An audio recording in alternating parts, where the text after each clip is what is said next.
The Kit Man! Alright lads, what's the crack? It's myself, also Kevin from the Kitmen, and myself, Kevin also. he's sounding louder this week. He was quiet there for the last Yeah, couple of weeks. we turned up the gain this week, you know. We've a lot to gain by being louder. Kev just found out what gain was. So yeah, lads, we're going to look through... gain a few points there, you know, for Liverpool. But... So what we're going to look at today is the usual, the roundup of last week's fixtures, including going from Newcastle to Spurs. We're going to go over, if we can, because I didn't really write them down. I'd have to look at our old video just to see what kind of scores we put up there. But I know I was spot on in a couple of them. Always there, Kev. Always there. I think you were too, on one or two of them. So we'll see. So this week is going to be, we're going to do the roundup first. We get that out of the way. Then we're going to slate Paul Tierney for a bit. And then, we're going to pat Jurgen Klopp in the back and all of that. Like, it might have been more justified if he got sent off in that game, but we'll come back anyway. So we're going to look at the Carabao Cup with Leicester tomorrow night. And we're going to look ahead. That is tomorrow night. And then we're going to look ahead to Leeds United on Sunday.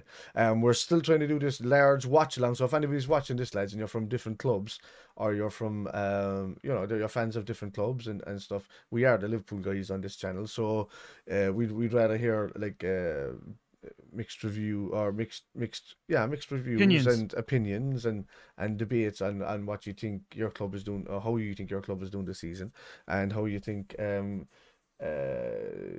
if you want to hear our opinions about your club and other fans' opinions about your club and stuff like that, you can come on. There's never any slating, there's never any badness, and we'd appreciate if you weren't salty in that kind of way. So we want to talk about football and keep it to football. So if anybody's ever interested, and you've got a microphone and a good quality camera and are available, just let us know. Like, we'll bring anybody on here to have a chat, So yeah, so on St. Stephen's Day, or as they call it over here, I call it December 26th. Over in England, they call it Boxing Day. And we're going to be trying to do a large kind of watch along throughout the day, where it pops on and off, people pop in and out and do that. If we can manage to do it, we'll do it. If not, we'll aim for the New Year's fixtures and do it then. So because we're just kind of starting this thing up for the last couple of months ourselves. We just fucking around. We're just fucking around, basically. And we're just trying to get other people from other clubs involved as well, to give their opinions on their clubs. Because at the moment we are the Kitmen, obviously it'll be in a neutral background. You won't be on a Liverpool channel, you'll be on a sports channel, and that's what the Kitmen is all about. But at the moment we are Liverpool fans, and that's what we do. We support them. So anyway, getting ahead into the fixtures from last week. I'll take a look at them there now. So the way it popped up, okay, so we had Norwich and Aston Villa as the first fixture. It ended 2-0 to Villa. Probably went for Villa with that, did we? I'll tell you there now when it pops up. I know I went for Villa. I know I was spot on with this result, so I was happy enough with that. What did I say?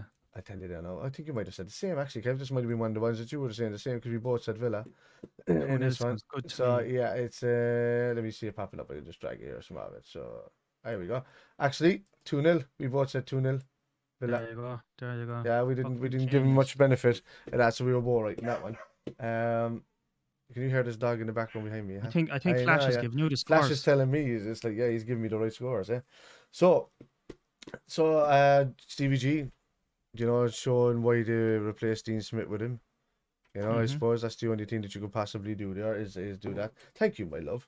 My wife just brought me a coffee, and so the well, the proof was in the pudding with that one, I'd say. Kev, you'll have to get yourself one of those. Not the wife thing, it's just people that hand you coffee. Look, it's not in the budget just yet, but we'll see how things go, like, We'll see. It'll be a long time, I'd say. But don't drink coffee, anyway. Oh, well, tea. Cups of chat. Cups of chat. Right. So, yeah, we both kind of predicted that was the way it was going to go. There could have been a fairy tale on the cards where Dean Smith did get the opportunity to do one over on his old club for getting rid of him, really. But that didn't come to fruition. So Stevie G marches on. He's only lost so far against his old club and us. Long may that continue, by the way. So I would take that for the rest of the Absolutely. season if we're the only team that beats Stevie G on both occasions, and he takes points off everybody else. Yep. Rock on, Stevie. Keep it going, buddy. So there's a Premier League medal waiting for you there. It'll be made out of chocolate, but you know, you know what I mean. But it'll be there anyway. Cheers, appreciate it. But like, so we got that result right. So that's a tick for the first box. We probably got the rest of them wrong, though. So, but we'll see. Nah, So talk. into the next results we go, and we had the what was it? Let me have a look. It was Crystal Palace game, wasn't it? So we said, don't know, Crystal Palace game, was that called off? Not sure. Check it there now. Well, most of them were called off this weekend, so. Yeah, I think that Crystal Palace game was called. Oh no, it wasn't. It was Southampton. That wasn't called off. So yeah, I said in that one, I said Was that a 2-1. draw? I said 2-1 to Palace. You said 2-0, and that was a draw 2-2. Yeah. So even though we said at the start of it, we always said there's a draw written all over this, but we'll go for this team anyway. You know, but yeah, look, Better off taking a swing for someone, you know. yeah, you know, for Southampton taking a couple of points off Palace is just going to keep them kind of floating about where they are, really, and Yeah. they'll just keep battling on, winning a couple of games, drawing a couple of games, the odd loss against us, and then you know that's and you know City probably and teams like that, but they beat City this season, didn't Look, once they don't get relegated, they? they're Yeah, laughing, yeah, aren't they? they're left. That's what they want. They want to get that 40-point mark like the rest of the teams that are around them, and you know Patrick Vieira's done a good job there. You saying last week that he'd be ideal for the Arsenal manager's job. If Yeah, possibly. In Arteta, saying that, Arsenal are doing pretty well at the moment, so they are maybe doing that well. might be a null and void argument, you know. It could be, but Arteta now can only, if he goes back down from where he is here now, then that's him done, I think. You know, he's Yeah, got this well, opportunity now to coast on and do what he needs to do. He's probably got till the end of the season now, no matter what. the only thing I would say, I've been genuinely Yeah, impressed by them. yeah, And again, it's one of those things, I suppose, the old adage is, and it doesn't happen in the Premier League anymore, when you give someone a bit of time, yeah. then, you know, results can come with that. He does have a style of play. There's some young players coming through. You know, I think there's a really good vibe at Arsenal at the moment. There is. And I think the work that Arteta is doing and the way the team are playing and with Saka, etc., coming through at the moment, Yeah, I think it's taking a lot of pressure off the board as well it is. Yeah, at the Emirates, you know. So the fans, you know, the way it is, they're very fickle. It's like the Colosseum in Rome. If they're being entertained, they'll forget what the Emperor is doing. exactly. I think that's what's happening at They the get moment. easily But distracted, Arsenal fans, don't they? Just thank you. Listen, They're like kittens. most Arsenal fans I know still talk about 1989 like Oh, it was yesterday. Jesus. Do you know what I mean? So that's what you're dealing with right there, Yeah. you know. But look, again, I agree with what you said there, Kev. The point you made in terms of if he goes backwards again, the pressure will very quickly mount back up. Yeah. But I genuinely am impressed with the style of play, everything that's going on at the club, and I'm kind of impressed with the patience that the board have shown as well with Arteta. So again, you know, leave the bias aside. I genuinely wish him luck, because of what they're doing at the minute. Right. So the next game we've got coming up is Arsenal and West Ham that we just spoke about. So we might as well just kind of stick on that point. So, as you said, Arteta's doing well with Arsenal at the moment. Moyes is doing well with West Ham. They're on a bit of a dip since I think it was beating us and drawing with Chelsea, was it? Look, they'll like as the season Beating us and beating unfolds. Chelsea. My bad. As the season unfolds, I think, look, West Ham, they were, you know, kind of knocking around the top four. They'll fade away, you know, somewhere in the top 10 for them, you know, but like that's good for them. It's good for Moyes. They're playing kind of all right football. The fans, again, are happy. But look, they'll still take points off of teams. I'm fully confident that will happen. Yeah. And hopefully it's against teams that, you know, they're going to do us a favour, obviously. But, you know, David Moyes is David Moyes. He's a good manager to a certain level, but that's it really, you know? Yeah, just to leave you in on this, one of us got this right. Spot oh, Jesus, who was it? Was it you? That's you went for West Ham. Did I? And I went for Arsenal. And I said I said 2-0 to Arsenal and you said 2-1 to West Ham. Yeah, I just said that to give you a chance, Kev, to be honest with you. That's too I think I said something about West Ham sitting back and beating them on the break or something like that. Did I? Fucking genius. Don't be trusting me for louder numbers anyway. Just listen to me, it pops into my head straight away. I visualise it, lads. He was calling me Mr. Kev there a couple of weeks ago. There's like Russell Crowe, the beautiful mind, and all the fucking equations going on in your mind and all that. Yeah, we just like Stephen Hawking's with legs. I'm thinking about the games that they've just had and that they're going to have and what they're going to look for, and yeah. So I'm just kind of I was just I was judging that on the fact that Arsenal are on the up. West Ham are in a bit of an iffy place at the moment, and the most I could see him getting out of that game was a draw, especially it was at the Emirates. So, so that look, we got all right. Arteta's on the up. Long may it continue. We've already beaten them. We don't have to deal with them for a while yet. Absolutely. And let them just take points off everybody else. If every team started going on the up after we beat them, well and good. Great, isn't it? We'll take it all. Except City. Except Just mind them. So so that was Arsenal 2 and West Ham 0. Next one was Chelsea Everton. So now that's the one we can definitely talk about. Yeah. And we said about Agent Rafa. Done us a favour there. Yeah. Didn't we? So I think I backed Everton in this, didn't I? You did back Everton in it. No, I think you said a win.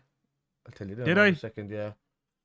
I did have something in my head saying, because he's the former Chelsea manager, etc., there's going to be a bit of needle there. He always gets a bit of stick. Yeah. They needed a result. They were due one, just by the law of bloody averages at this stage. What way did that finish? That finished 1-1. 1-1, yeah. And what did I say?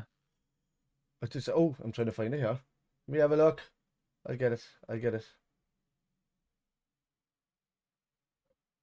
Where is it? It was some young lad got the goal for Everton. It was a kid.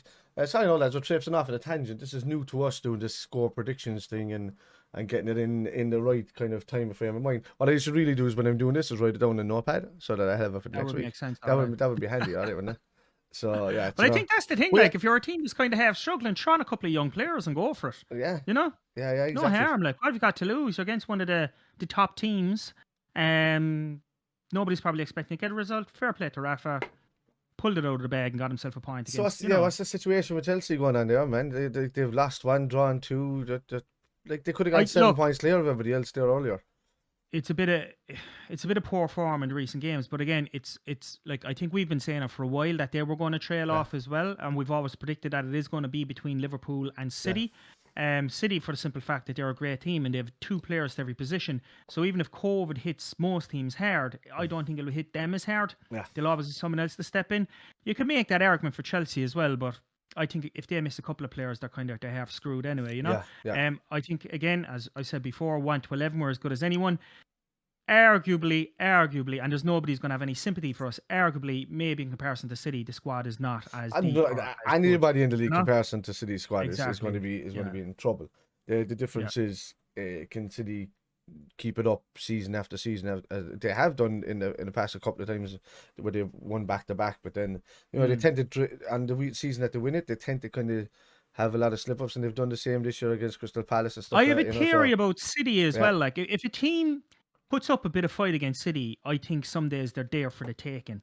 It just takes a pair of balls to do it, I think now when they come up against the Spurs and Conte and teams like this, even a Rafa on a day as well, a bit of a tactical masterclass. I think there's teams there, if they do it the right way, can definitely put it up to City. I think if Liverpool are on form and all out gunning, I think we're just very hard to beat.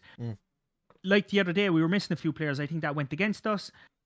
City don't exactly have that same problem. They have players to replace players, So that'll be the interesting dynamic, I think, as this season unfolds with COVID and injuries as well. They'll all play a part, But again, just to return back to Chelsea, I don't think that's the end of them. That's too strong a statement to make. But look, a third spot is theirs, but I think they will be a good bit off the top 2 when it's all said and done, And I think the last few games have been the beginning of that.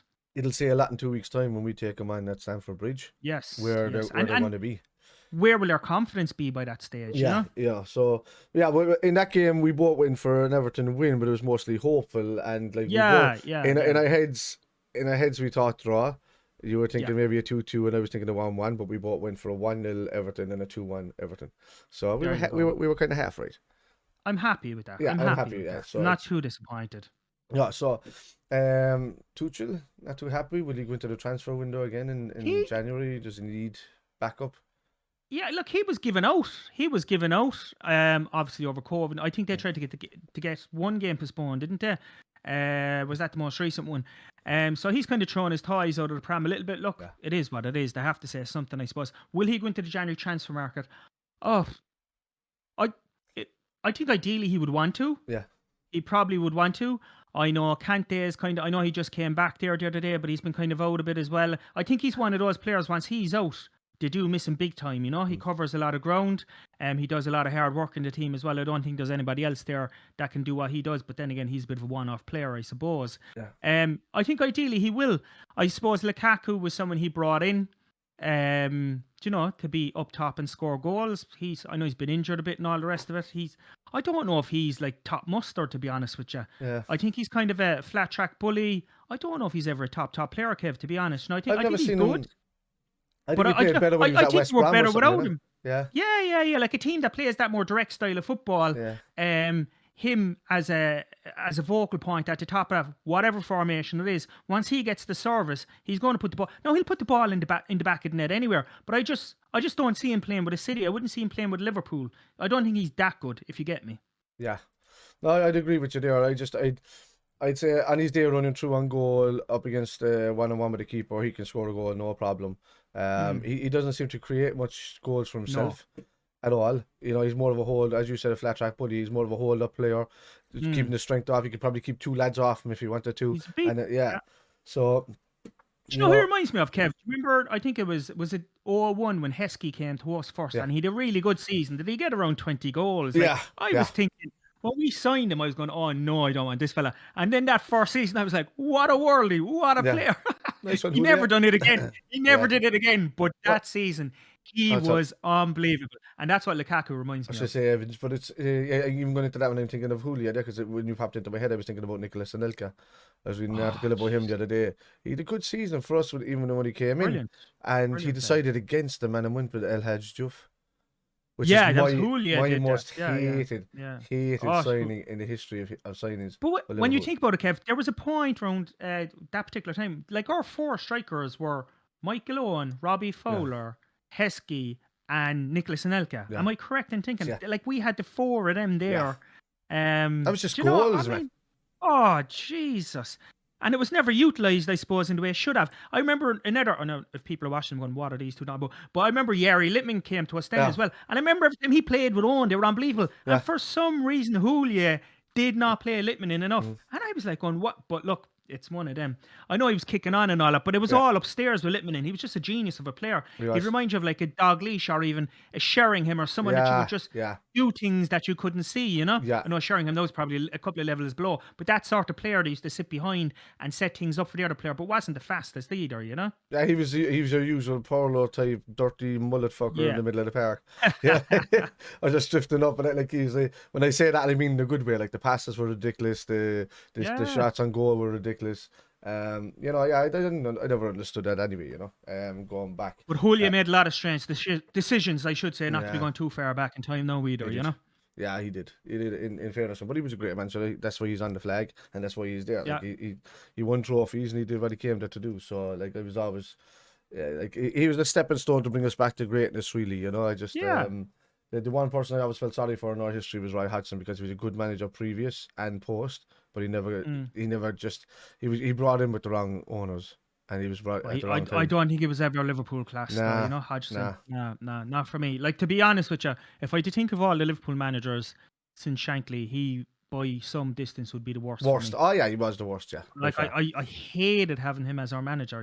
Yeah. Followed by Souness, I'd say, after him, but no, but just say the thing is, I don't even mind Souness, to be honest with you, like, because he was a great player for us, great servant for the club, etc. I suppose the things that made him a bad manager were kind of things that made him a great player. That ego, kind of reminds me of Roy Keane as well, a similar player, but probably couldn't understand why other players weren't up to his level, if that's makes sense. That's probably what it was, very bit strict at his time, but you could probably say exactly the same outcome, but for different reasons, for why Ole Gunnar Solskjaer is not manager at United. Mr. Nice guy, didn't, he's a legend. It's the opposite end of the spectrum, but the same result. He got respect from the club and all of that kind of thing, but was never really in control there. Never really had lads running their socks off for him, so that's it. But look, I said 5-0 for that one against Liverpool Newcastle.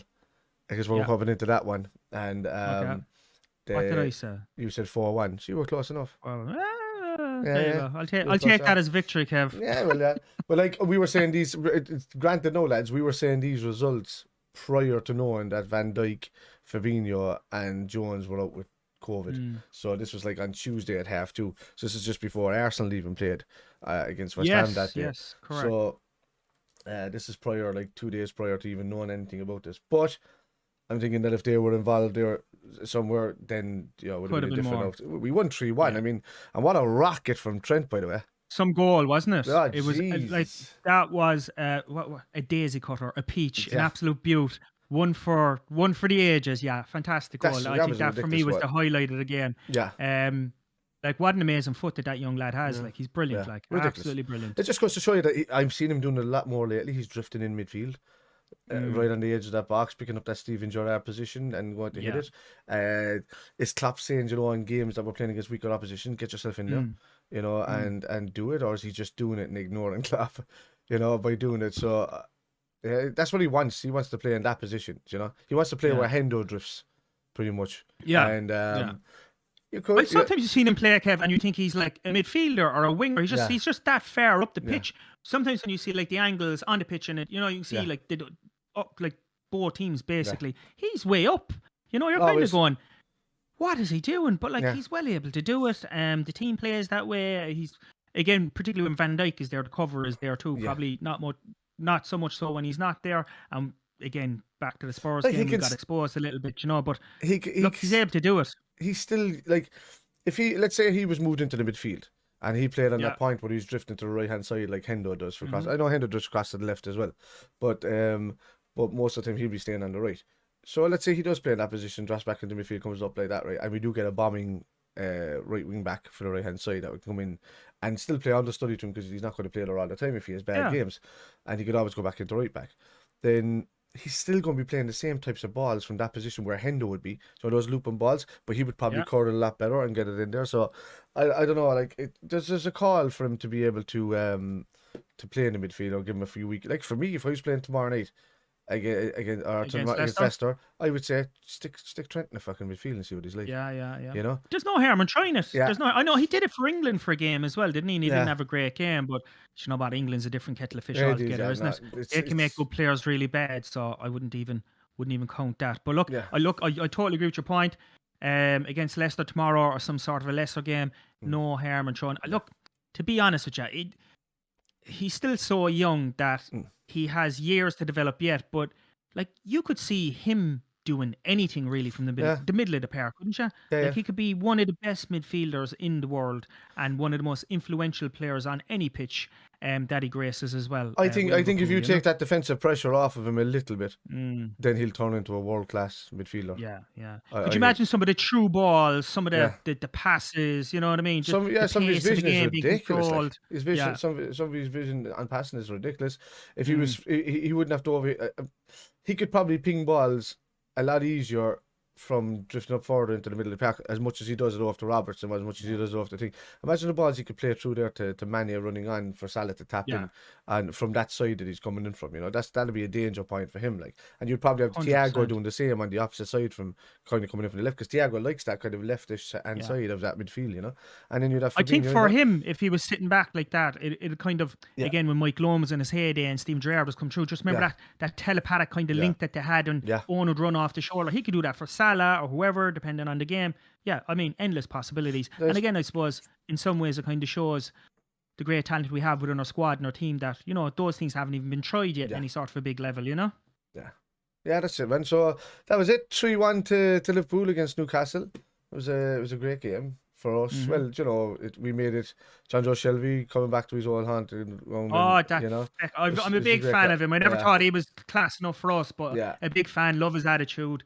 I love the fact that he fought Ferguson on the sideline that day as a young lad. That was fucking brilliant, to be honest with you. And he's giving him all that, I really appreciated that. And I know he did apologise to Fergie afterwards, and fair play to him, but I like him. A real character. He was good. I had a great time for John Joe. At the club, he always showed a good attitude. He always turned up in the games when you asked him to turn up. But there was always like an odd red card in him, so be worried about that kind of that time, So, but look, great servant, all like that. 3-1 Liverpool, easy points. City won 7-0. That would have been. Yeah, well, we said routine in that. No, actually. in saying that, like City, yeah, seven, oh, Jesus, yeah, City won 7-0 and then 4-0. They've done their they've done their goal difference no harm at all in the last week by Scored about 11 goals in 2 games, 11 goals in 2 games and conceding none. So, but we're still ahead on goal difference, which is funny enough. which is amazing, It's really, amazing. isn't It it? just goes to show you how much we've been scoring this season, to say that they score 11 goals in 2 games, Yeah. But I think that's that spell now that City are going to have, with regards to scoring the types of goals that they've literally had the 2 easiest teams in the league for me. That type of team can open up. Yeah. Well, we're going to say this. We're playing them on Sunday, so and the thing about that is we'd also have Newcastle and Leeds within nearly almost a week and a bit of each other, Yeah. with a tough in between game. Spurs game is out of the way. We'll get back, we'll get to that in a minute. On our end. So like the only one we had to cover really was those, because the rest of them were done. Brighton and Wolves. Wolves got a win there against Brighton. They did, and I Yeah. think that's a well-deserved win for Wolves too. Yeah. I think they've been unlucky in terms of the opposition Mm. they've had to face recently, but they've put in some dogged performances, particularly defensive performances. And look, as far as I'm concerned, that 3 points was coming to them for a while now. Yeah, you they know? were screwed over by City, really, weren't they? Yeah. Yeah. Well, by the ref, honestly, because they should have had a penalty. They should have, should have had a goal. There was a time there was caught offside and it wasn't offside. Yeah. And on another day they should have beaten City, because City were kind of poor without even turning up. Yeah, I think City were handed the 3 points on the I day, think so. you know? I think so as well. And if you were conspiracy theorists, you kind of say that people are trying to fucking fortune City's way, if you know what I mean. They're trying to throw a bit of fortune City's way, if you get me. We won't go down that road just yet. We won't. You sound like Man United fans Put there away in a me minute. voodoo doll, Paul Tierney. But like, yeah, we're not going to sound that bad. But like, you could say there's a slight little reluctance to take out cards and give penalties against City mainly. I agree. And I don't know why there is, because I mean so look, we'll get back to that. That's all that match is. The rest of the games were called off. If we're getting into the next, So match day 18. So I suppose the biggest thing about this weekend, or the weekend just gone, the football, everything was pretty much cancelled. Yeah. Except 4 games. So match of the day on Saturday was literally only match of the day. There was only the one match the day could show, which must be the first time ever in history that has happened, I'd imagine. I didn't even watch match. Did you watch match today on Saturday by any chance? What's the point? I was wondering what they would have talked about, like, you know? What is the point? I didn't see the point in watching it. There's nothing to watch really. So anyway, we're going to go into the Sunday's games, I suppose, or the Saturdays and the Sundays games. So you had. Can I just point out something there, Kev, about the game that's played on the Saturday? Like Leeds lost 4-1 to Arsenal. Again, we spoke about how well Arsenal are doing recently. I forgot. Like Leeds are leaking goals on a massive level at the moment. I know they're short a lot of players. They have players out for whatever reason, and they can argue that that's having a big effect on the squad, which, makes sense. But for all the Bielsa, he's a great manager and etc. etc. I think Leeds are in huge trouble. I have them now in my head to go down. Yeah. Unless something amazing happens over there at Ellen Road, Yeah. My only one fear about it is that they've got so many drubbings recently that, the way a team like that might pull something out of the bag. Yeah. I'm hoping it's not bloody against us. They're getting players back, but not enough in time. Slowly but surely. It'll be the end of January before they start kicking on, I think. And doing something. Yeah. Do you reckon? What do you think of the odds in them going down yourself personally? At this stage? I think to be honest with you, they're going to be close to one of the favourites now with the way their form is going on. We think of it this way, right? So there's only so let's go from 18, because you can't really, can you? Because you'd have to go from above that. So like it's in the bottom half, it's 10, 10, 11 from 20 up to 18, right? After that, you got Watford just sitting outside that on 13. You've Leeds United outside that again on 16. So at the moment, they're a good 5 points clear of the drop. Yeah. Let's say one of the other teams below them gets a result coming up this weekend, and we beat Leeds, then they're stuck within 2 They're points. snookered, aren't they? And they're Like starting to get, I don't know what is. I've no, I could be totally wrong, but I've a feeling that Burnley might start turning something around, you know, they just do. by They being always dogged, you know. They always tend to do it, man. They tend to get draws against teams you wouldn't expect them to get draws against. Yeah. And yeah. So And I yeah, think it's Southampton. Watford and Leeds then. Southampton's football is fairly good on its day, and I think Yeah. they, you know, when they've got everybody ready to play, and Everton are the next I team think up Everton are going to be okay. They're going to be grand. So I think that 3 could be. Yeah, look, I'm still going to include Southampton in that just in case, but like I think 3 between Southampton, Leeds, Watford, Burnley, Newcastle, and Norwich. Well, let's say Norwich again. I'm going to say that. Yeah. Right. I think Newcastle are going as well. Like Newcastle could go. I don't care who they sign in January. I yeah. just don't think there's going to be enough time to save it, and Yeah. they probably deserve it too. Yeah. So yeah, let them. Do you know? I know it might work in the league's favor if they're going to have the money to come back up, to make them do it over a couple of seasons and Make them work for it. Make them work for it, and not just buy it away. But anyway, there's new rulings coming into the Premier League anyway, where they're going to stop teams like City and Newcastle from owning other companies that can sponsor into their own company. Them, yeah, which so makes sense. It makes sense, and that's where they're getting away with loopholes and stuff like that. So, kind of like similar to what you do. You can't have like more than 2 teams in the Champions League or something like that. They're owned by the same club or something, you know, that kind of thing. So yeah, like 3 out of them are going to go down. Norwich is definitely one, so then you're looking at placements from the other 2. I think Norwich, Newcastle, if Burnley start picking it up, I think Leeds are in serious trouble. I kind of fancy Watford to get out of it anyway. I think Ranieri.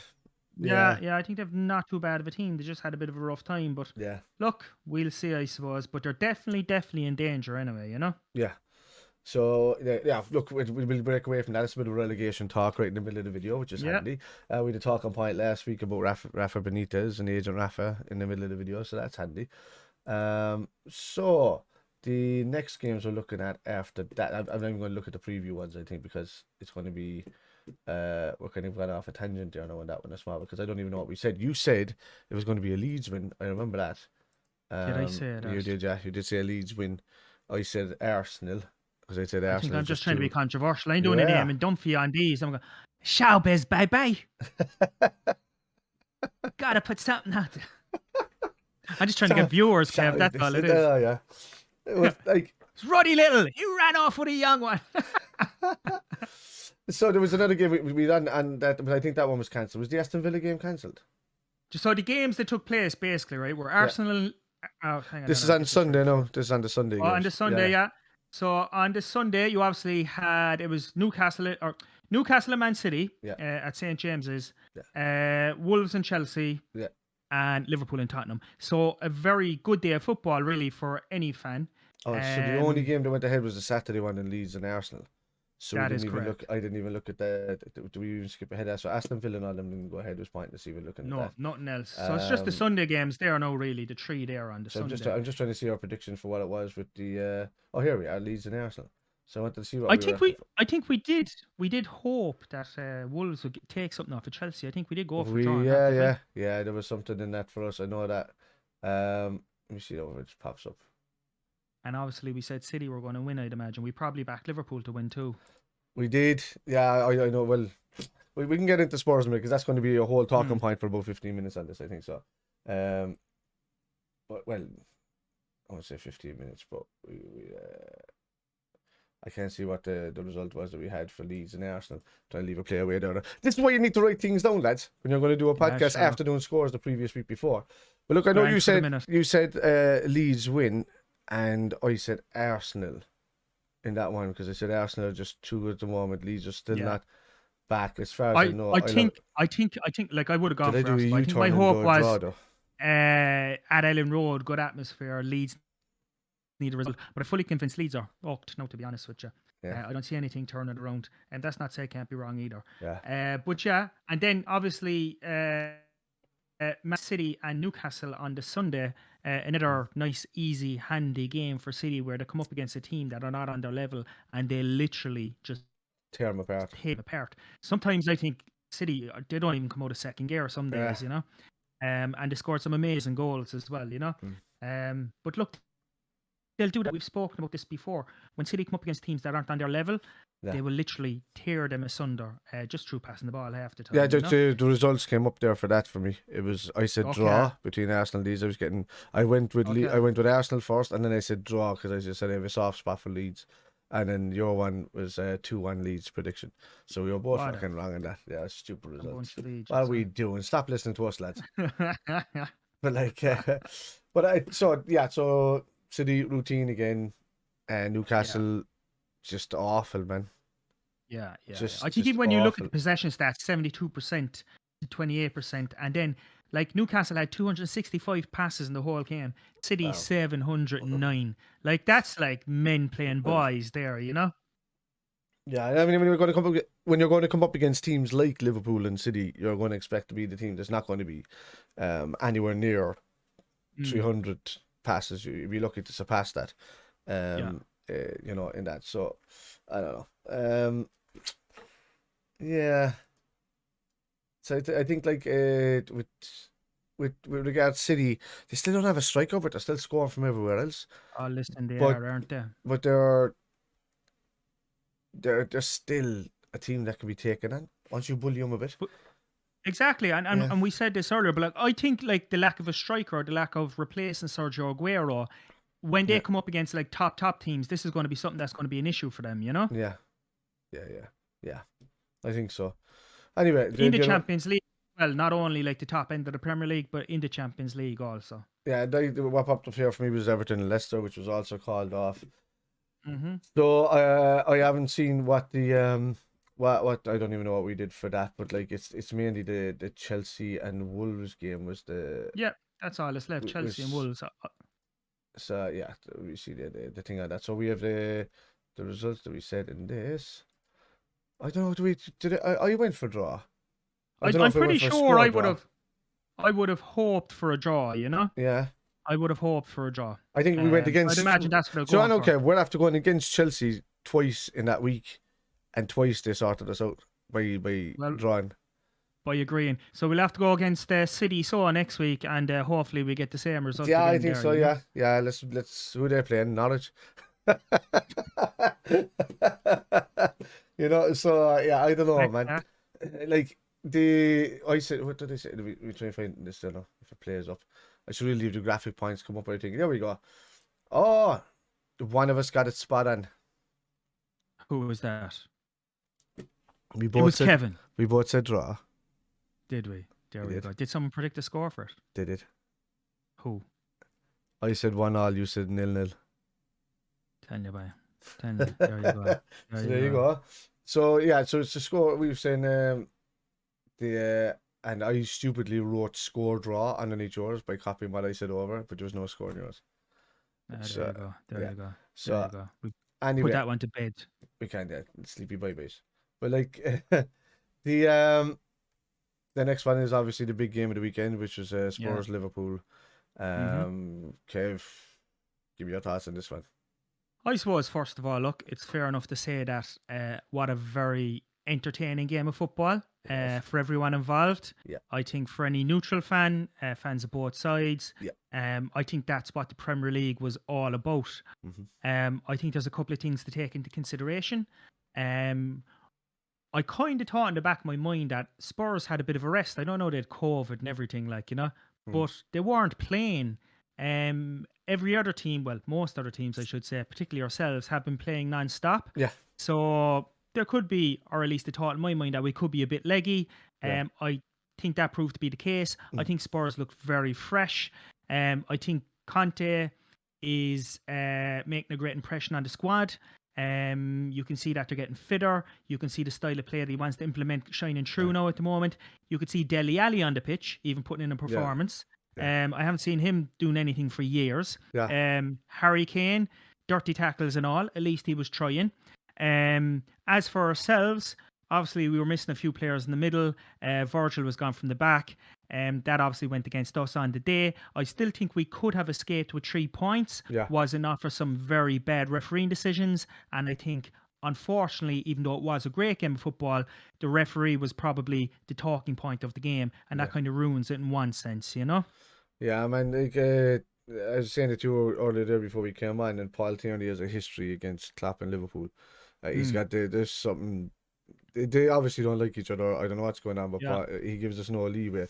There was a number of issues that were back, to disallowed goals, and that should have been goals, to penalties that should have been penalties, that Mm. VAR would have, that they said, even the referees at the thing said it's a penalty, it's a penalty. This was that wasn't a penalty, that he gave penalties for, and it's just,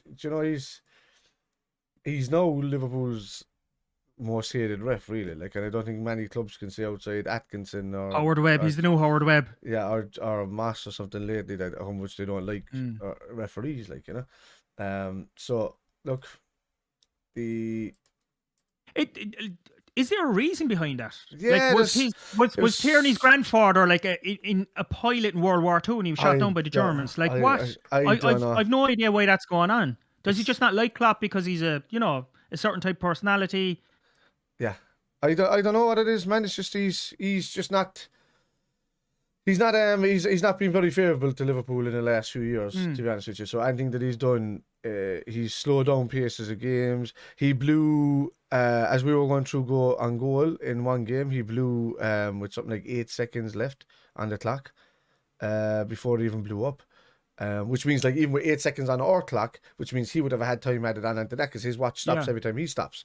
So he would have had a Yeah. good 30, 40 seconds left on his one easily. So another minute, of that kind of added on time kind of stuff. But he blew it up actually 8 seconds prior as we were running through on goal to score. So he's done things like this in the past. Klopp is not his biggest fan. He's there's going to be a call for him to say, like, that he shouldn't be refereeing any more Liverpool games, because there's a personal bias there for some reason. We're not fans that are saying this. We're not doing this. Like, or even outside Liverpool fans and things, other refs are saying it. Pundits are saying it, that the guys have got beef, and they don't. Klopp doesn't appreciate the kind of referee he is. He doesn't think he's good enough for the Premier League. And he causes too much controversy, and he's gotten teams relegated by making bad decisions, and he's got leagues lost by making bad decisions. Yeah. So that kind of thing can't be stood up. And what Jamie Carragher said over the weekend there was probably one of the best things I've seen, which is, if a manager fucks up, he has to answer for what he does to fuck up. If a team fucks up, they have to answer for what they fucked up on. If an individual fucks up, they have to answer for that. When a referee fucks up, it's the teams and the managers that have to answer for it. Yeah. And And in the Premier League these days, that costs big money. there's no transparency from the referees whatsoever. They're given too much freedom in their decision making, and they should be held accountable and questioned at the end of a game. Or I say I'm all for it, man. Bring in mics, stick microphones on the referees, and make them say the right things at the time. And look at, just follow rugby's attack on how they control a game. Every single rugby player has respect for a referee on the pitch. They treat them like they're sick old nanny that they couldn't open their mouth to, even if they had the worst things in the world to say to them. They can't do it. They just can't bring themselves to do it. There's just the utmost respect for rugby referees, and it should be the same in the Premier League. The Premier League makes way more money. It's got the basis to do it.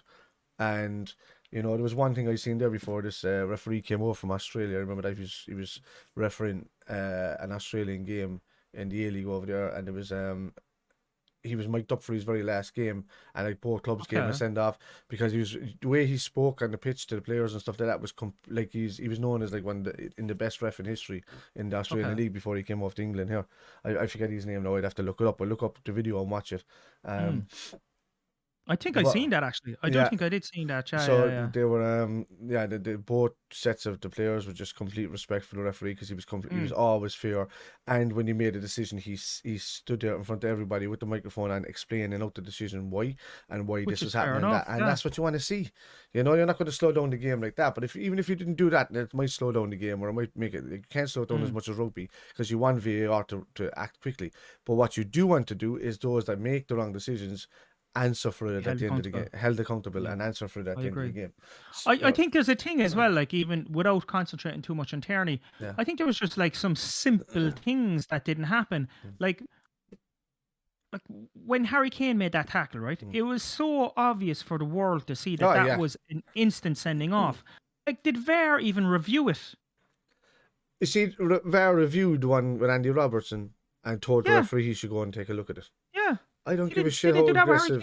I don't care how aggressive Robertson was going in. None of where he tackled was a red card offence. Maybe the anger in his tackle, yeah, you know. But I've seen fellas where they've blown fellas into hoardings and the referee say get on with it. Yeah. But yeah, the fella that comes in and swings and only connects with tie to tie. No knee into the tie, no leg into the tie, and maybe just scoops a fella. That, you know, that should be a yellow card all day long and get on with the game. But he wanted to make it dramatic. He wanted to say, that's my reason for screwing over Klopp, and that's what he do. So he came off to the sideline, and he knew that Klopp's thing would get rescinded if Klopp was complaining. He can't just get an automatic red card for talking out to the referee. He's allowed to say something to the referee, and the referee can take notice of him or he can ignore him. If he decides to take notice of him and he doesn't like what he's saying, he gives him a yellow card.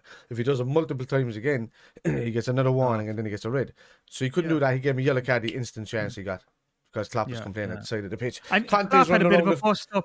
Kante's running around the tunnel with him as well. Yeah.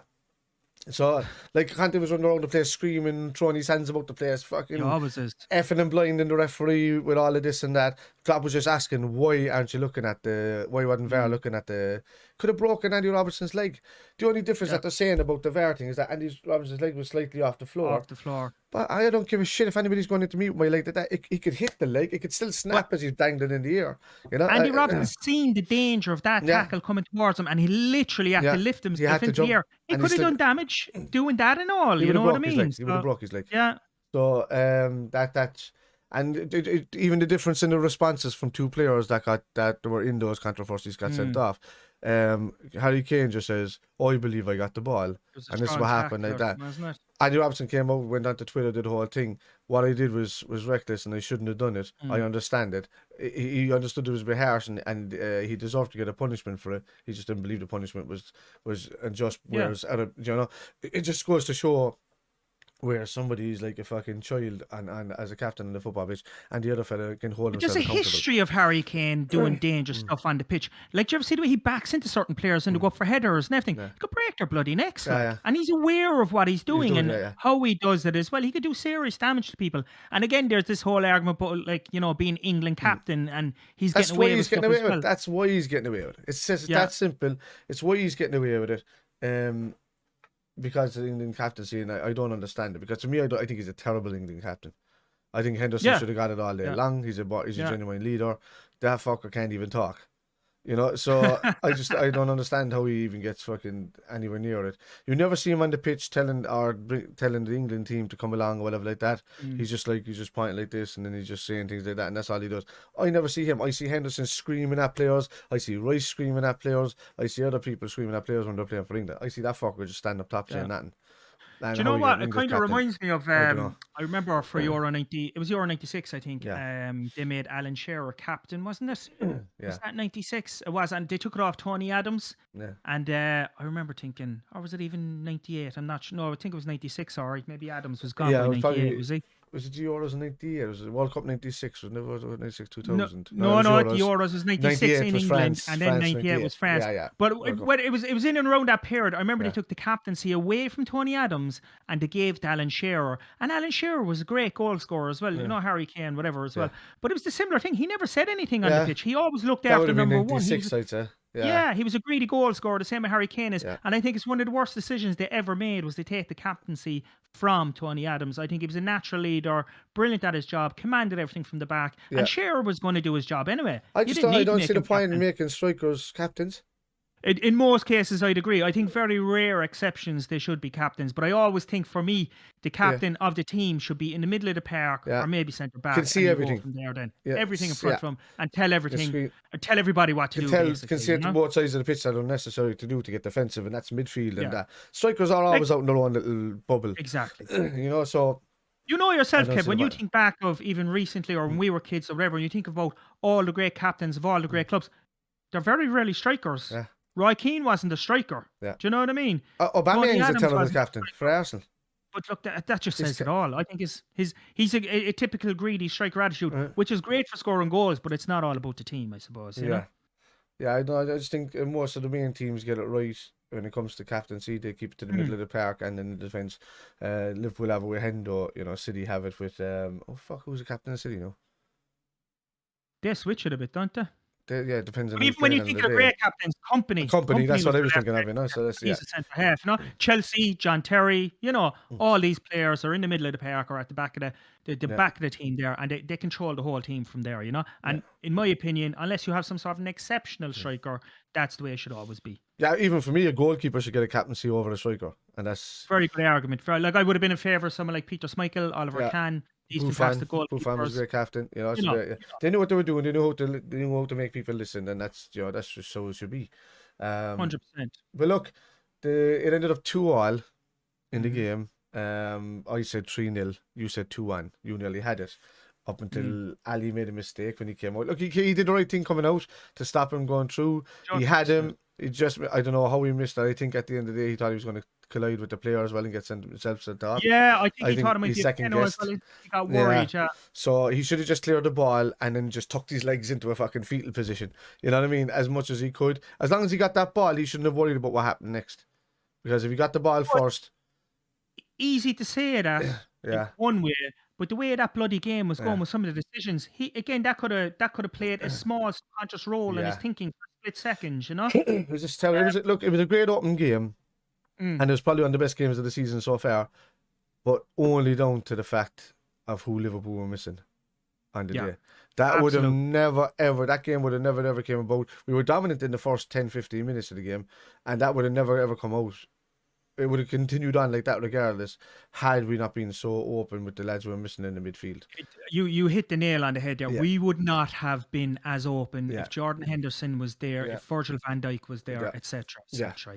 So like the lads, Konate had a good game inside out the whole lot, but he couldn't do what Fabinho covers to do. Thiago did his best. Only when Keita came on did we have any semblance of controlling, because he played defensively brilliant when he came on. Good to see him back, isn't it? Yeah. So when he dropped back a bit, but so he was defensively brilliant. And he was nicking in and winning balls, the whole lot. So, look, 2-2, the neutrals a fair result. I think the thing to point out there as well, Kev, just from our own greedy point of view, is and we talked about like what I believe and what you might believe the great job that Conte is going to do with Tottenham.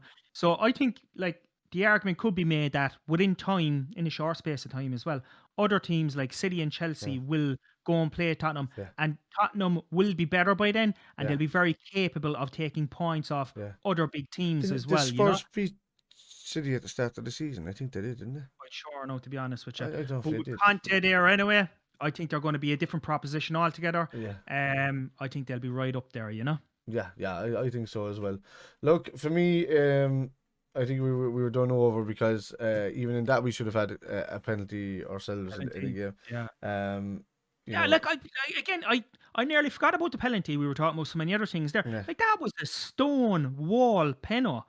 Like what more could the player have done to concede the penalty? Like maybe could have drop kicked him or something. I don't know. Do you know what I mean? But that was a penalty if ever I've seen one.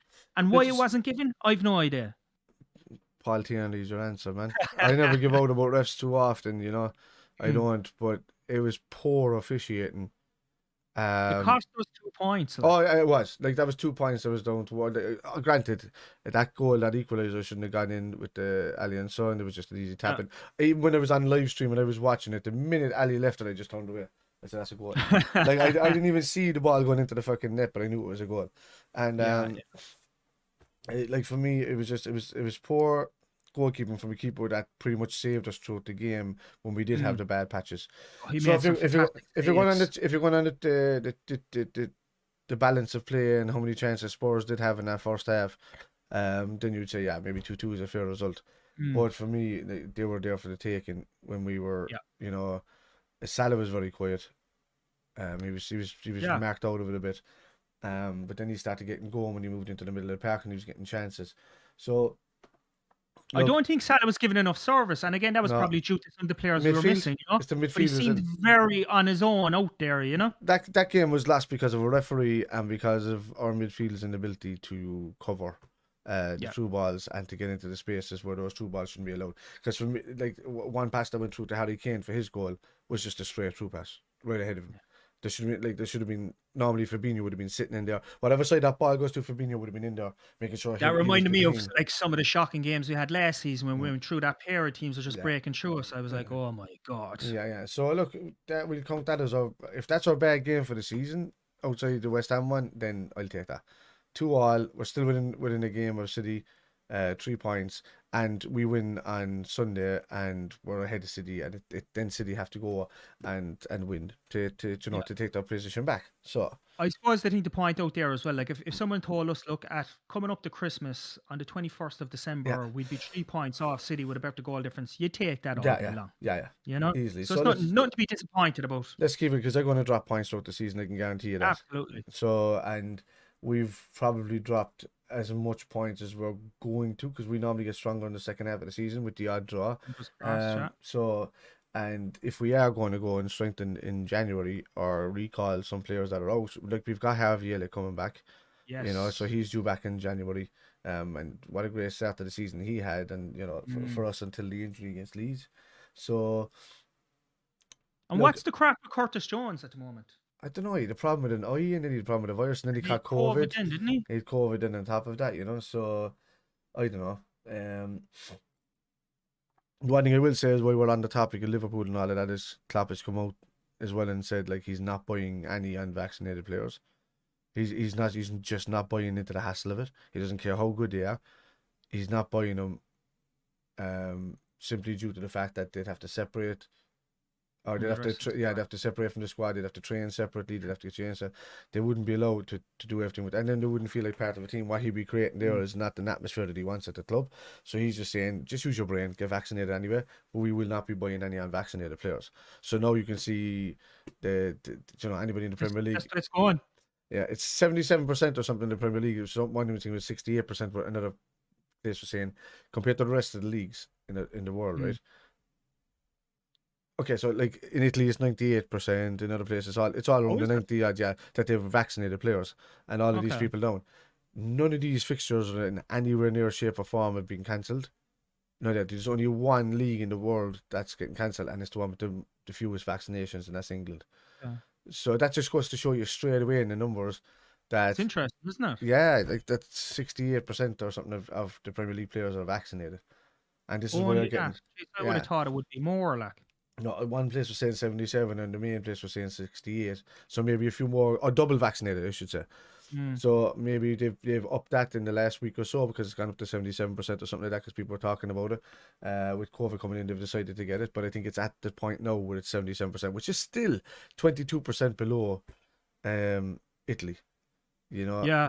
And I tell you now, to be honest with you, and hopefully, more players get that and it's all sorted out. Never in my life did I ever think I would be talking to somebody about the importance of getting vaccinated to play a game of football. Like, yeah. The way the world has gone, it's absolutely crazy. It's nuts, but it's a necessity, and we back it 100%. So right, so I suppose we're gonna go into looking at what's going to come ahead on the weekend. I want to see what's coming up. So right, we have a quick go at that there. So. Yeah, we will. We're at the hour marker now at the moment for the chit chat. Cool. So we're just warming up. So. So we can look. We can look at the fixtures coming up.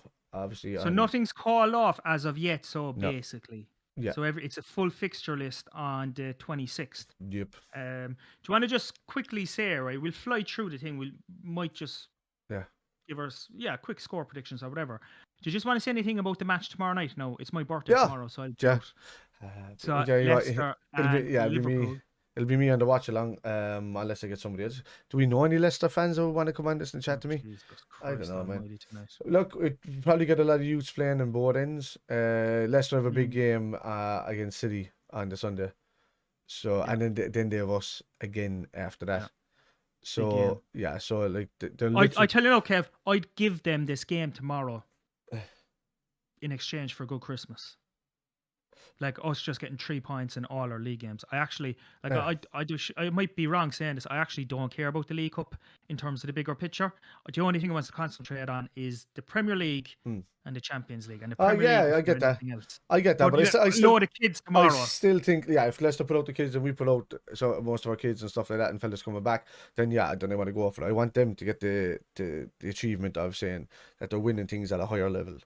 Yeah, I absolutely, think so. absolutely. For that alone, that. But I mean, but Salah's going to want to play. Mane's going to want I know to. he's a These boys, lunatic, that man. it's like they just wanted. He wants to break records at Liverpool, and that's I applaud that. I really do. Yeah, But I just hope he doesn't get burned out. At that's the that point. worry. So, like, I would give him a kind of a rest and bring him on maybe later on in the game if you had to. Yeah, But yeah, yeah, yeah, this yeah. would be I the agree. one game that he doesn't need to because it is the League Cup, and I would just say get to the semi-final and then worry about bringing out a better team because you're I one did you step away. Then. did you hear what Klopp said about the semi-final? Yeah, That he wants to switch from 2 legs to 1. yeah, And I think that makes so much sense. He said, I don't care where the match is played, where in the country, just yeah, put it down to 1 match. yeah, I think two matches now yeah, for the semi-final of the League Cup with yeah. the way things are. I just think it is a bit much. I totally agree with him on that one. Yeah, but if it's the League Cup and there is no replays when you're playing it has to go to penalties, then just do it the Yeah. same the whole way through. Get rid of that Yeah. two-leg shit. And yeah, the FA Cup is the prestigious domestic cup when it comes to a cup competition in England. Mm. Yeah, you'd obviously have to have 2 legs in the semi-final of that. It's a spectacle to lead up to going into the summer, So that is the main cup to look after. But I would say, and they've gotten away, they've done away with replays or something like that now as well, aren't they? Yeah, yeah, yeah. Oh no, they haven't. What they have done though is that they've allowed games to go midweek in that because they used to take over weekends. So that's kind of helped the league's fixtures a bit by filling in the gap in the weekend instead of replacing fixtures and piling them up later down the line, which catches teams out. But yeah, look, I'd agree with Klopp there. Just get rid of the 2 legs. Just leave it go over the game. Yeah.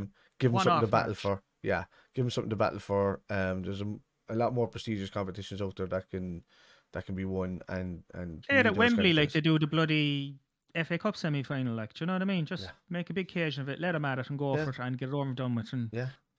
call a spade a spade. But I suppose, yeah, look, I agree. Tomorrow night, just play the kids and hope for the best. Yeah, that's what I think as well. So what do you think yourself? What do you think the result's going to be? I think we'll win. I think we'll win. I think it's going to be an exciting enough game. Yeah. I don't think this is going to be a boring one. 3-1 to us. I nearly agree with you, but I'm going to say 2-1 to us. Because I just think it's going to be one of those ones where we nick a thing or nick a goal. If we do go 2-0 up, I can't see them scoring. They might, or they'll score really, really late, one or the other. So that's what I'm kind of thinking 2-1. Start Minamino, start Divock.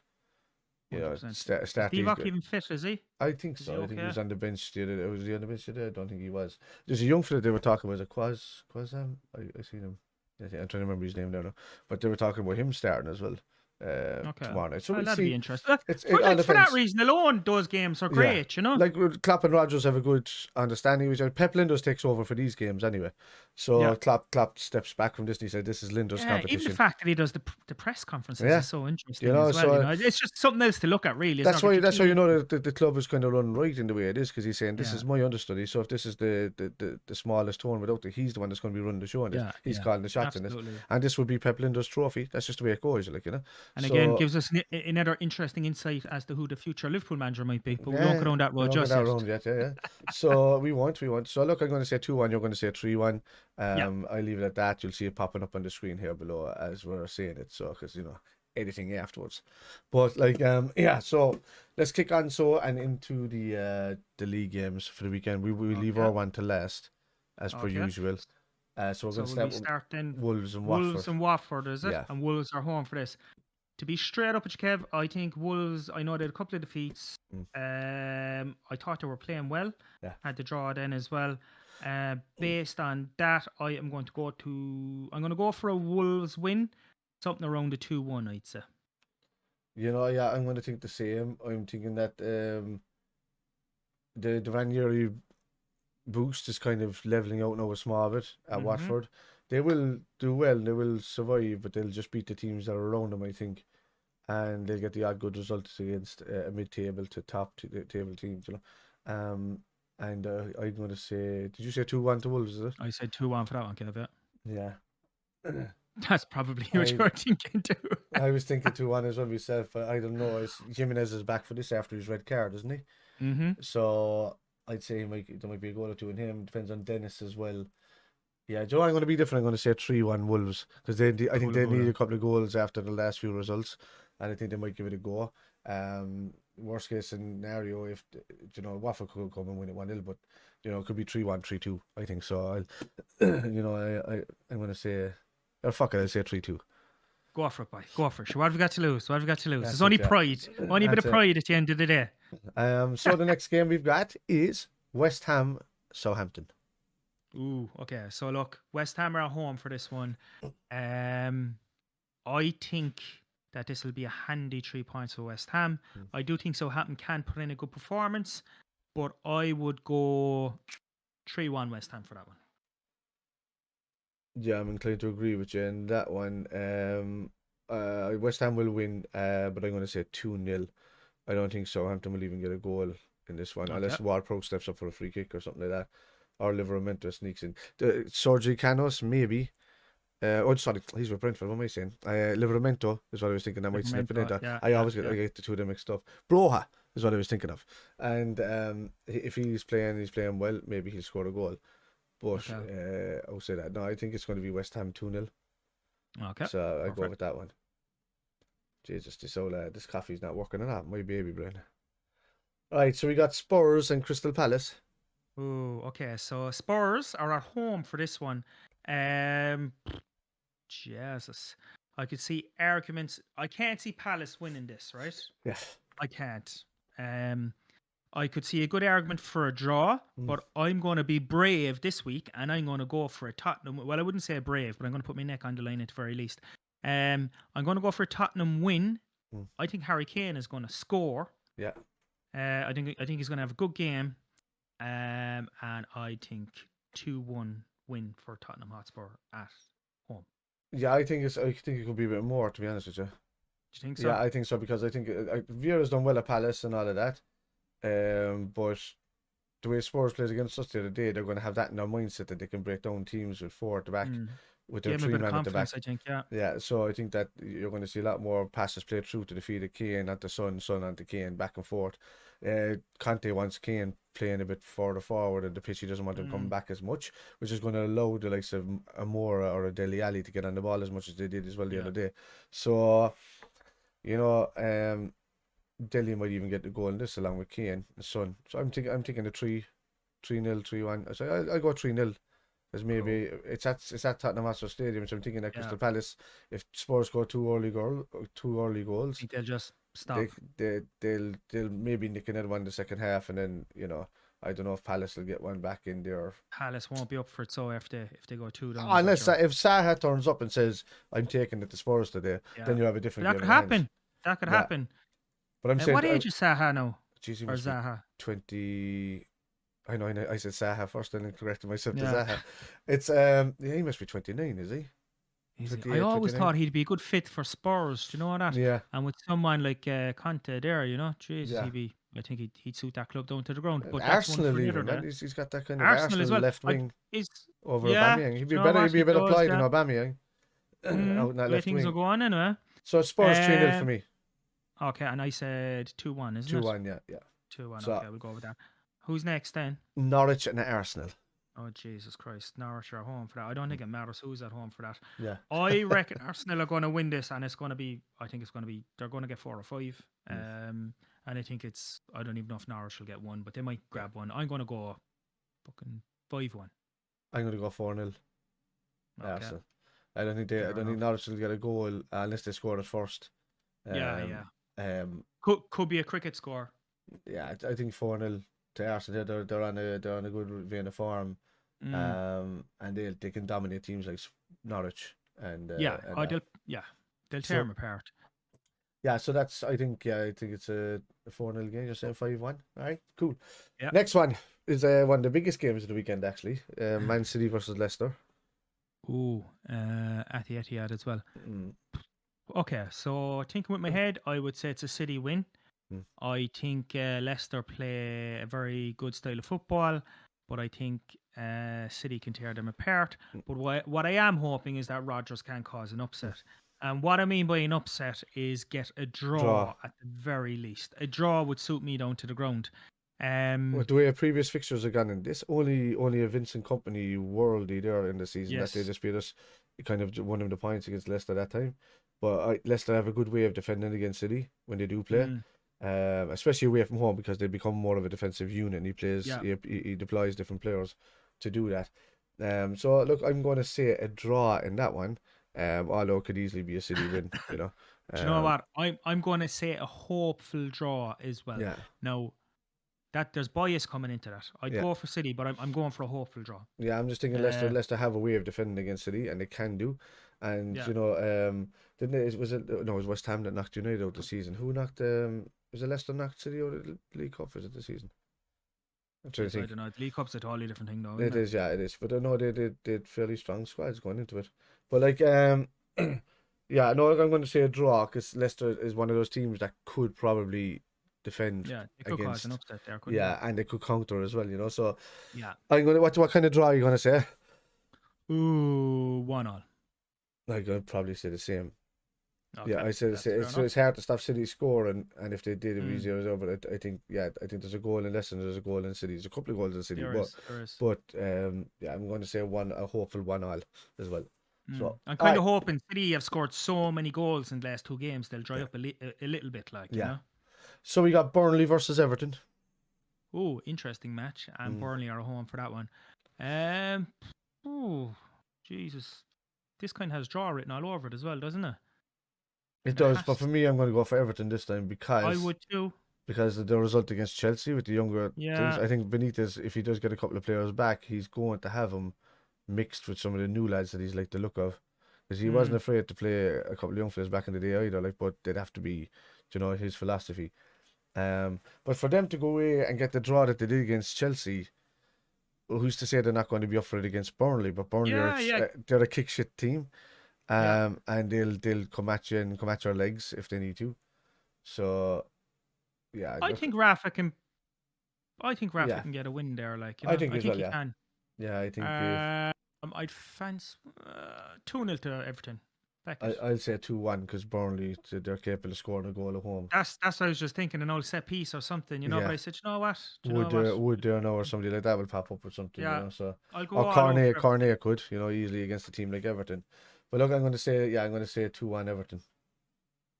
Fair enough. And I said 2-0 to Everton, didn't I?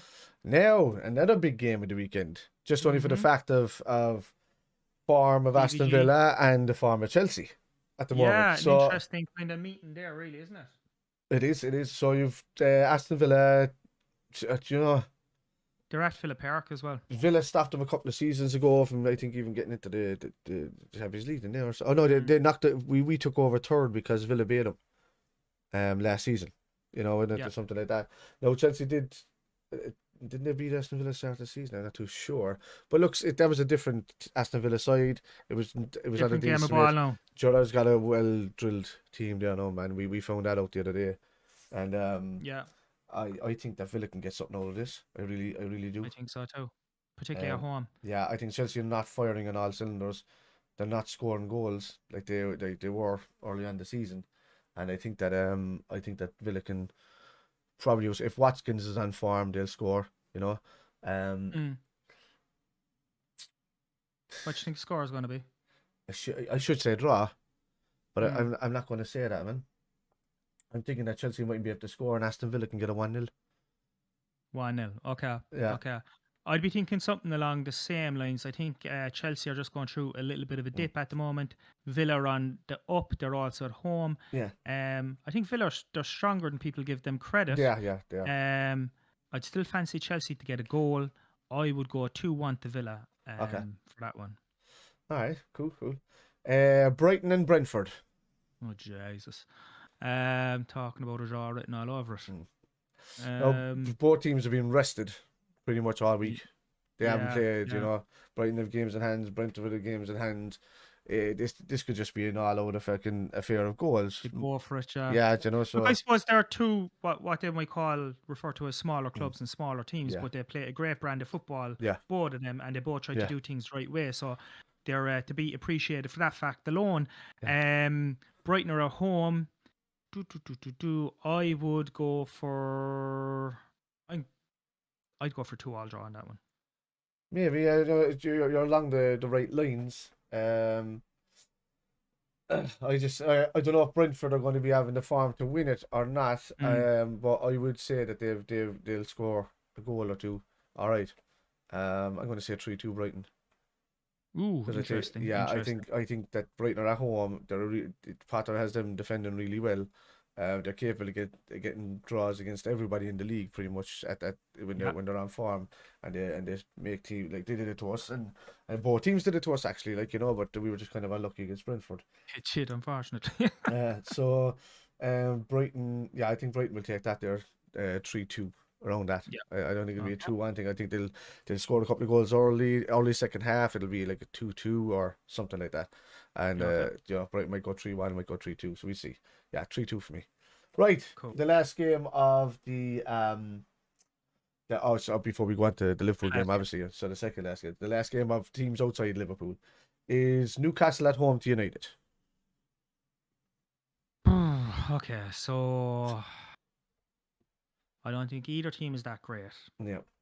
but United are definitely the better team of Yeah, these yeah, two. yeah, yeah.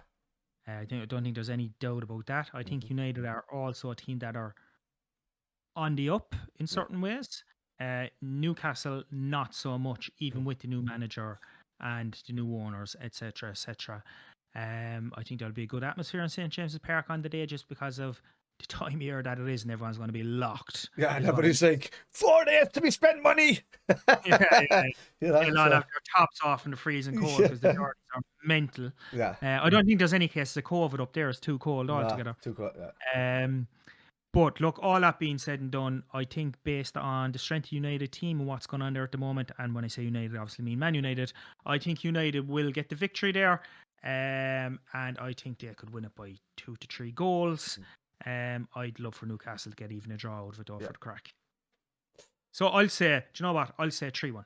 I'm going to say 3-1 as well. That was the thought that was in my head at the same time. I think Newcastle could do the same thing they did it to us. It could be, United could take the lead, Newcastle could go back to 1-1, and then United could score 2 late in the second half, kind of stuff, like, you know. So Yeah, it could be yeah. that kind of game. Or we could be totally kerfuffle and Newcastle could go 1-0 and totally defensive. But the way Yeah. we tore them apart last week, even when we had a week inside out, and you know, they were just gifting us chances. They got dismantled by City as well, and you Make know, some awful mistakes, don't they? yeah, they make terrible mistakes. Correct. So okay, yeah, I think it's 3-1 United as well, to be honest with you. Mm, So mm. right, I agree with that. No, the big game for us for the weekend is the first game of the whole lot to go top of the league, and 12:30. we have a very very wounded Leeds coming to Yes. Anfield. Yeah. Yeah. Wait, I'm told like we should have Van Dijk and Co back for that. Because That they've would be had great. they've missed in the last 2 games. So Van Dijk, I know Thiago was missing from the game the other day. On top of that, but Van Mhm. Dijk, Fabinho is back. Curtis Yes. Jones should be available. You'd have Give me Thiago Van and Dijk and Fabinho back, and yeah, that I would know do. I'm happy enough with that. But I'd Yeah. rather see our midfield kind of a bit better as well. I think going back to the Liverpool game today, I think Martin was a bit shell shocked in the middle of the park today. Still played some great passes and all of that, but like he did better at the San Siro than he did at Spurs the other day. The occasion kind of got him because he's standing with Harry Kane and Son and all these boys around him, and you know, And he wouldn't have had the same, I suppose, help with yeah, Henderson not being yeah. there and Fabinho and things like he They probably were, wouldn't got his game if they were fit, obviously. let's just But say look, Henderson and Fabinho are a big loss in our midfield when they're not there. huge, Yeah, yeah. huge, So, huge, huge. Martin, fair dues to him, man. He's after doing well over the last 2 weeks since he came into it, and he still Yeah, looked okay. But the balls were just passing through him and Thiago, yeah. really. So we didn't. It's only when Kate was stepping back there a bit that you know the ship steadied a bit. Anyway, look, so we should have Fabinho back. Henderson should be back for that. Thiago should be back for that. Really, he was missing for the Spurs game the other day, but they won't be playing tomorrow night. and this No. is Sunday, so this is a week later, and it's only a 5-day, as long as they're vaccinated, it's only 5-day recovery. So hence why Van Dijk couldn't play Newcastle and Spurs, because it was within that period. He'd only tested positive that day, so he would, if we were playing him on a Monday night, he would have been able to play, kind of thing. So Yeah. you never know, they might even ease Van Dijk back into it to get a bit of match fitness against Leicester tomorrow night. They might take a couple of them along with a lot of young lads around them. But we'll see. But look, he'll be back for that. I can only see a Liverpool win at Anfield for that. Has to be a Liverpool win. And I think considering what City and Arsenal and other teams around us have done to Leeds, I think we have to do exactly the same. Be ruthless. I think I know it was a draw at Tottenham, which isn't the worst result in the world, but I know and I would like to believe that there's players in that Liverpool squad would have treated that like a loss and Yeah. had to bounce back in the next game and absolutely destroy Leeds. Yeah. We're at Anfield. Yeah. Okay, it's an early kickoff, but it's that time of year where even an early kickoff can have a fantastic atmosphere. Yeah. We want the fans behind us. You know what? Like the way things are going in the UK, fans could be kicked back out of the stadium soon enough. So make the most of this opportunity, create a fantastic atmosphere. We have a couple of players back, as you said, and let's make a real statement against Leeds. And let's up that goal difference. Let's take 3 points and let's do what we need to do on the day, you know? Yeah, I think so. I think this is a nail in the coffin kind of thing, or half the nails in the coffin kind of Leeds for this half of the season anyway. It's a bad game for them to come to on the 26th. Straight after Christmas Day. Liverpool were always on fire for those games. You know, we demolished Leicester 4-1 there on a time. We've demolished Arsenal on those days. You know, we've taken apart Newcastle on days like that. And this for me is another one of those games where Liverpool are going to have to be up for it with the result that we got, especially with City playing Leicester later on that day. Maybe arrested Leicester because maybe, Brendan Rodgers doesn't see the chance that they could win the League Cup.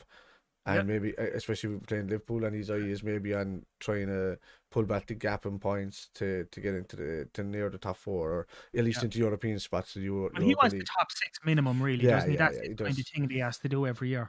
That's what he has to do. So look, I'd say they'll make a go of it at City, and I think he'll go as defensive as he possibly can. No, you have to understand, like City have been playing pretty much the same type of football even before Pep got there. Under Mancini, under the lads before him. They were very, very similar ways of playing football. So he's done it, like the amount of times that he's beaten with Liverpool City when he was running us and they were all 4-1s and 4-0s and that, so Rodgers is a great manager. I've always said it. Yeah, he's a good manager. So I think he'll have the same mindset with Leicester. I think Ian Nacho will be up for it, playing against his old club. Patson Daka's scoring now recently. Jamie Vardy will want to get on the score sheet there. So absolutely. I think there's an opportunity there for Leicester to do some damage against City on that day. So for us, I'd say we just worry about the Liverpool. I think this is 3 points for us in the bag if we have the right attitude. I think it's just a matter of how many goals we want to score. And I hope that doesn't come back to bite me, but I think with the right mindset, that's there for us, Yeah. So what do you think? I think at least 5 goals. I would go Liverpool to win 5-0. I'm going to say a 4-0.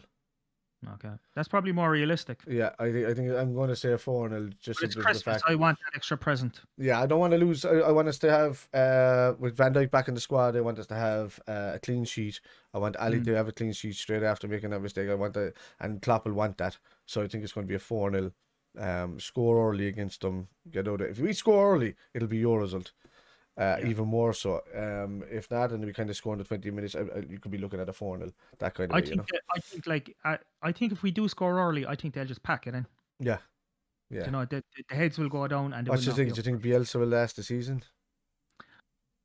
I like him. He's a character. He does interesting things. I think he brings value to the English game. I think what he's done at Leeds is amazing.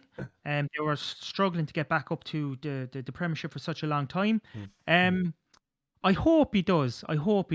As I said earlier on, I think they are in real danger. I don't know if there's something they can do in January. Do they have the funds? I don't really know what's going on at Leeds at the moment in terms of finances and things like that. But look, I'd love to see him turn it around. I hope he doesn't get the sack. Yeah. I think you know, it's kind of an unpopular thing in football at the moment. But even if they did get relegated, I'd like to think he might go down with him and try and bring him back up. You know, Yeah, that they, yeah, it might do. Yeah, if they stand by you him or know, whatever like that. But if they do, because he's if that they do sort of stand, specific character that I he can tell might you what to do know. that If for they them. do go down, Leeds will be decimated. They're snookered. Like They're, I was they're going to say the F word there, but they're absolutely snookered if that yeah, happens. no, they're fucked. You're right. They're Yeah. absolutely yeah. You know, so it's just that yeah, like if they go down, Rafinha's gone, Ayling's Yes. God, gone. he can come Yeah, to us actually. what's your man? What's the other fella's name? Phillips is gone. Yeah. Oh, he's a great little midfielder, isn't Meslier will go as a he? goalkeeper somewhere else. You'll be lucky to keep some of them players at that Mm. club that are there. They'll just be spread out amongst the Premier League squads The and lad there in the middle, Phillips. I watched him in the what was it? Was it the Euros that was Euros. on? Yeah, I Yeah, watched him. Euros. I was so impressed with him. Yeah, Like he's you very know, good. Yeah, I was thinking he'd do a good job with us. Now whether he's yeah. that quality, I was going. I'd love to have him in the squad, He's still particularly a with. bit of a Jack Grealish for me. Still a Yeah, bit of a maybe coach. so. He I does his job was with thinking the like as a backup, he'd be yeah. great. Like you know, That I thought he was tidy. I thought he was tidy. players can be tied and they can move the ball well and they can do all of that, but you want Mm. somebody who's running at the same time, and that's why Yeah, we don't buy players like that, you know. So true. we'd probably buy a Declan Rice before we'd buy him. Mm, Because mm, Rice will run for you he and will. that, whereas the other fella will just anchor for you and lay it off and move whatever. Yeah, yeah. Rafinha will run for you, so Yes, they'll be the kind of players. Rafinha is someone I know that like out of everyone in the Leeds team, I would take Yeah, 110%. yeah, I he's a don't good think he'd player. be a starter all the time for us, and he's probably young as well. Is he, Yeah, Rafinha? he's only 23, 24 or something like that, I Yeah, think so so. he's someone that like Klopp could get his hands Yeah, on and develop into a really world class player over the next yeah. couple of seasons. You know, Plus, there's and again, another few Brazilians in the squad there as well that would no welcome him on harm, it. no So harm. And I he's suppose Mane, Brazilian, isn't he? Mane's Yeah, he is Brazilian. yeah, yeah. Mane's hitting the 30 mark as well. So you know those guys aren't going to last forever. You need No. someone coming up behind them as well. You know, so yeah, 100%. I'm going to be kind of controversial there now as well, and I love Mane and stuff like that, but I think we're going to be in the market for a player for his position Well, coming that's what up. I mean. That's what I mean. Yeah, yeah. I think he needs proper competition out there. Harvey Ellis not going to be enough because he plays in a different position, but I Mm. think that we're going to be starting to look at a left winger, Yeah. and at the same time that because he's managed dropped out because he's looked well in the last couple of games. It's just that he's not passing people as Yeah. much as he had, but he there's nobody in the league that does it better than him from getting to the byline and Oh, getting the ball back in. So, but he I just has these little moody dips, though, doesn't he? yeah, I just think I have. He leaves himself kind of, and I think it's on his head sometimes. Yeah, But like what a fantastic player, you know? he's under so much pressure back home that every time he goes back home, they're screaming for him to get the Ballon d'Or. Why haven't you got the Ballon d'Or yet? Why haven't you got the Yeah. Ballon d'Or yet? Why haven't you got?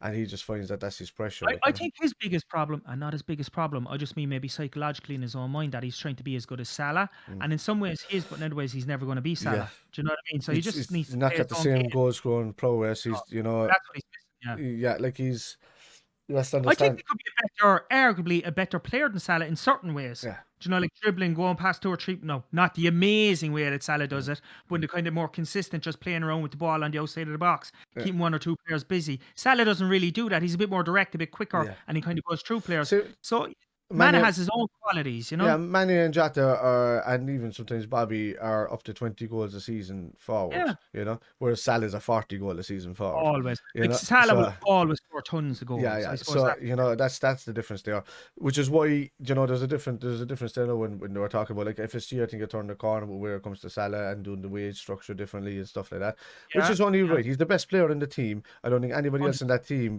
Best besides player in the world, maybe Kevin. he's the best player in the world. But like I don't think anybody other player besides maybe Mane because Mane thinks he's starting to believe that he deserves more money now as well and stuff like that. So. Which is all well and good. They'll always get a bonus added on in their new contracts every Yeah. time. They're both on 200,000 or something, or Mhm. 180,000 or something like that now. Bring it up, give him the 260. Like Salah says he doesn't want much of it, right? Like he doesn't want to go somewhere else and play for 300,000 a week. If he Yeah, can play at Liverpool for over 250,000 of a week, course. Yeah, you know. yeah. So he just wants to be able to know that he's got a contract waiting for him until he hits like 35, 36 or something like that Yeah. kind of thing.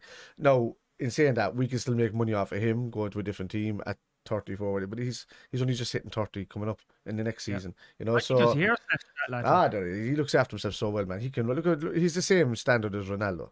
Ronaldo, yeah. He'll run and run and run, for the next 6-7 years, and that's more than enough that we need him for his contract, you Mm. know, at that stage.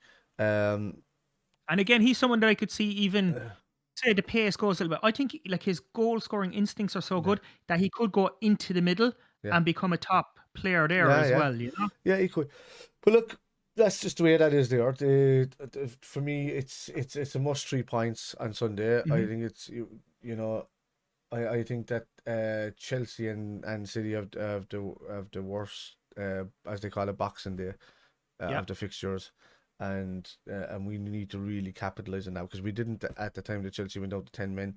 We didn't when they drew previously, and we haven't done it on the week that they drew with yeah, Wolves either. So we could have been clear of Chelsea by at least 8 points or something like that as well at the same time. But it's that's the way it is. There's a gap now between us and City, but it's just one win, and if we get that win, we're always going to be on top because of the goal difference that it is now currently.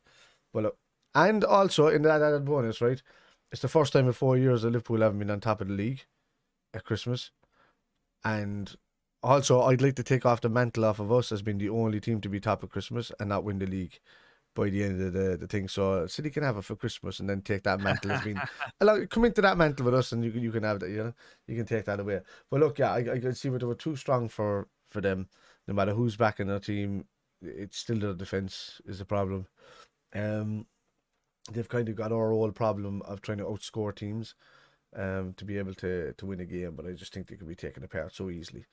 absolutely. So even in the game where they were playing at their best and we beat them 4-3, you know, they were still leaking goals. We could have scored more that day as well, and we just didn't capitalize on it. I can see Salah get a couple in this. I Yep. can see Mane nicking in with one. Jota can get one. Bobby will be back. He might even get two.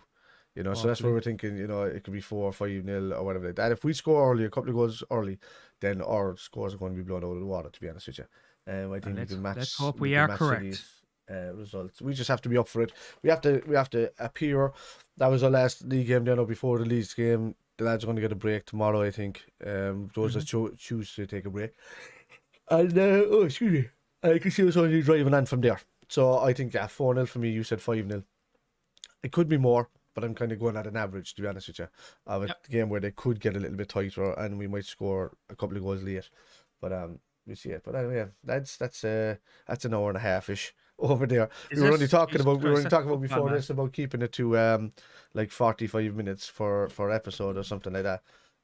If we could, but it's never going to happen. That's what like not in these I episodes. will. Not when we're doing It will in time. Now we're just getting this up and running, like. when we're doing just if we're doing like a preview of a Champions League game and a roundup of the Premier League, yeah, those ones will be shorter. But for these ones, this is a review of last week's 2 games pretty much, and coming Yeah, into these 2 games coming up for this week. So this is obviously going to be a long episode. So and that's just the way it is. So lads, that is the way it that's is. So that's it. watch along on Tomorrow. Stinks' Day there, Kev.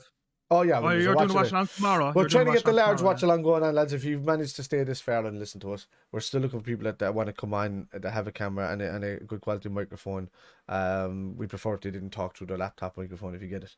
So if you've got an earphones or something like that, you can talk through that. That'd be brilliant. If you want to come on and have a chat about the game and you know us or any of that, pop on. If you don't know us and you want to pop in for a chat about appearing on the show on Sunday, then no problem. We can chat to you beforehand. We can pop into Discord and have a chat, and I can peruse you if you get me. Because once you're coming on and just kind of sitting there going, Uh, you know, you don't want to, everybody gets nervous. You don't want that kind of situation. We're just talking so football. That's it.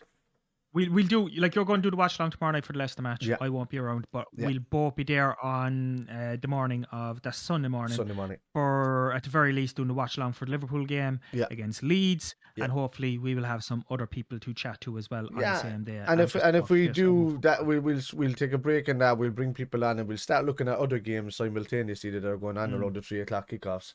At the same time, we'll have a bit of lunch in between that. We'll get people on, and then we'll go around. We'll bring people on from various different games. I'd be hopeful to get, I'd hope to get a West Ham supporter, Spurs supporter, City supporter, Chelsea, Villa, and Arsenal.